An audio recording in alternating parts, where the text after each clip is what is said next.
The Local Show, sponsored by Victory in Motion, home of knee repair, not knee replacement, on News Radio 570 WSYR, on 106.9 FM, and live everywhere on the iHeartRadio app. The Local Show features in-depth conversation with business owners, employees, and influential business leaders throughout Central New York, exploring their successes, challenges, and reasons for doing business right here in our growing community. The Local Show is produced locally by Zoe Advertising. Now your hosts, Tom and Steve. Welcome in. This is the 2025 summer edition of The Local Show. I'm your host, Tom Soccocio Jr., along with my friend and co-host, Steve Roberts. You know, Steve, I'm noticing on my sheets here, blood stains. They're not mine. They're mine because of the puppy.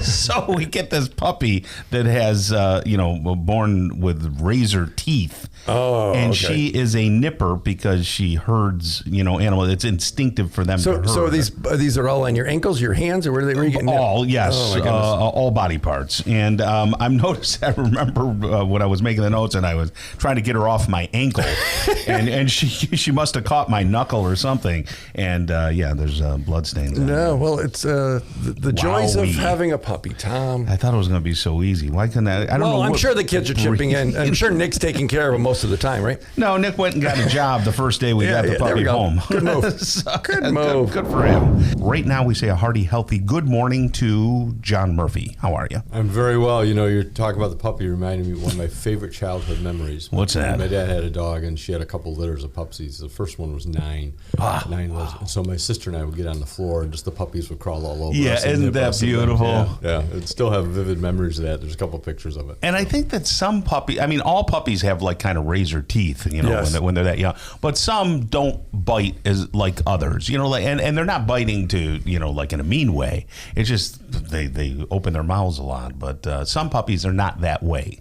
This one happens to be that way. Razor sharp teeth and puppy breath. Yeah, right there. Puppy breath. Yeah, big good perfume, right? Yes. Yes. Kind of like Kramer's The Beach, right? So, John, people who have puppies and other assets, you can't put puppies into a trust, can you?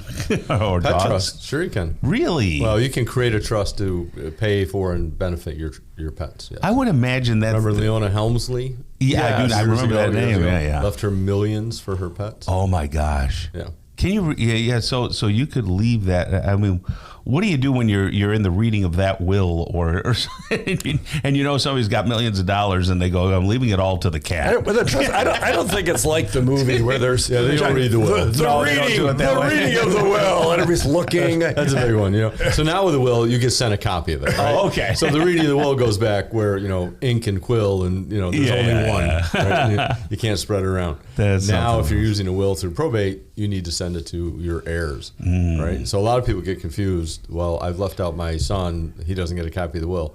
No, he does because he's your legal heir. But he doesn't need a copy of the trust, or does he? No.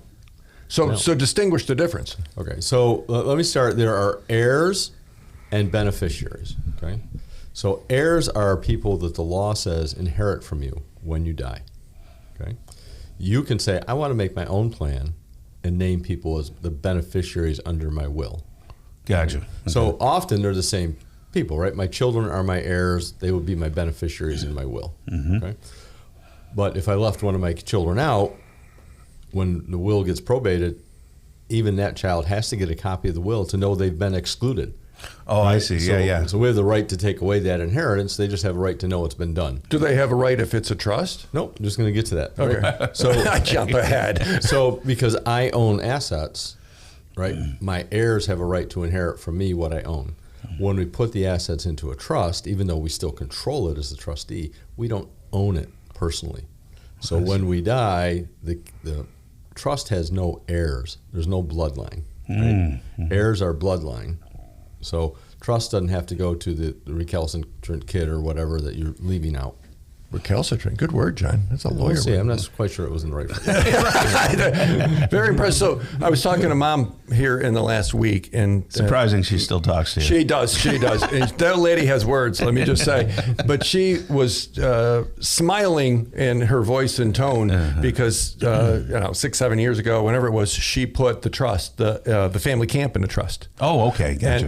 And she's just happy that it was set aside.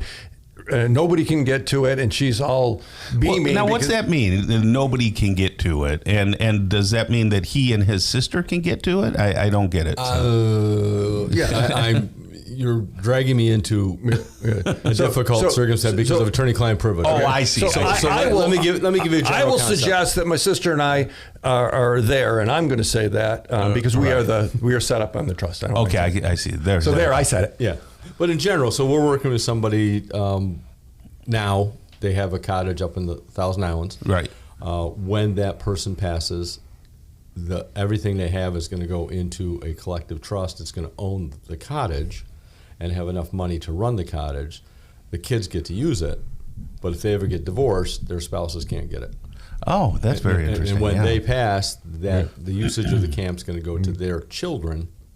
So it kind of stays in the family. When I say protecting it, that would be against long-term care. If Mom that's ever what went you into mean, long-term care, and it's in Mom, that now becomes an asset that they could go after. Correct, right, but because right.